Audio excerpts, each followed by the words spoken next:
What do you think the biggest threat for young people in this country is right now? Socialism. Yeah, I do. What is the socialism that you're most afraid of? So, well, like when you hear Bernie Sanders, which you know many of you are a fan of, but when you hear him on stage saying the government's going to give you a job, the government's going to give you free health care, the government's going to give you free college, you work for the government, you live by the government. Do you not think that's a little hyperbole, though? I mean, no, has he said the government's going to give you a job? No, the federal jobs program. He absolutely did. But he absolutely did. Kind of like it's about making things available. Kind of like the New Deal, you know? Is it not about making things available to people? Is it not about making college available and accessible to people versus handing everyone an opportunity, handing everyone college tuition? You live in the United States of America, you've been handed an opportunity that most people don't have, first and foremost. I won't disagree with that, but I was handed and I'm not really, I'm trying to disappear, but I'm not, very tough for me, but I was handed an elementary school education for free and a middle school and a high school education for free.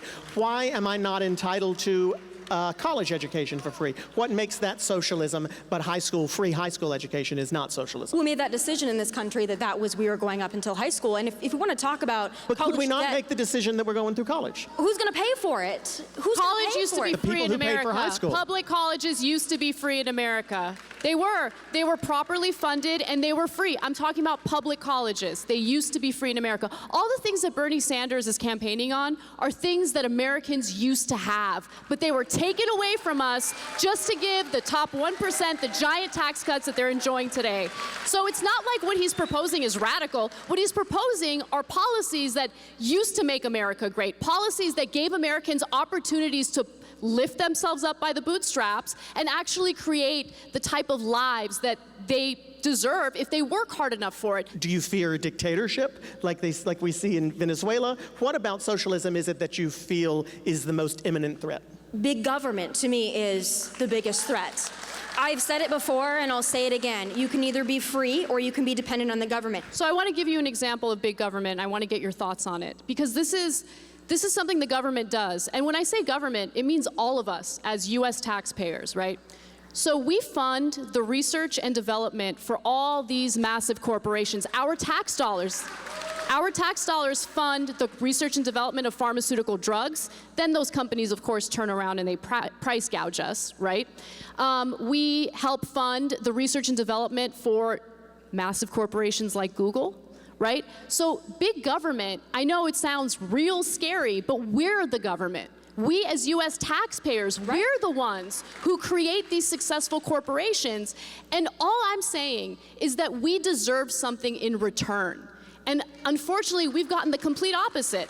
And I'm just tired of these talking points because, look, I think big government is a problem when they're telling me what I can do with my body. I think big government is a problem when they tell us who we can and can't marry or what type of sex we're allowed to have, which was actually a thing back in the day.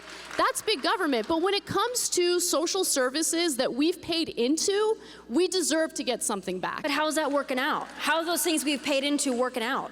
Well, they're severely underfunded just so we can give the wealthy massive tax cuts. I think it's important to focus on the one thing that really does unite all Americans, regardless of their ideology. And for me, that's the economic situation. You know, whether you're on the left or the right, the decisions that our lawmakers make in regard to how we're taxed, what our wages are, that affects all of us.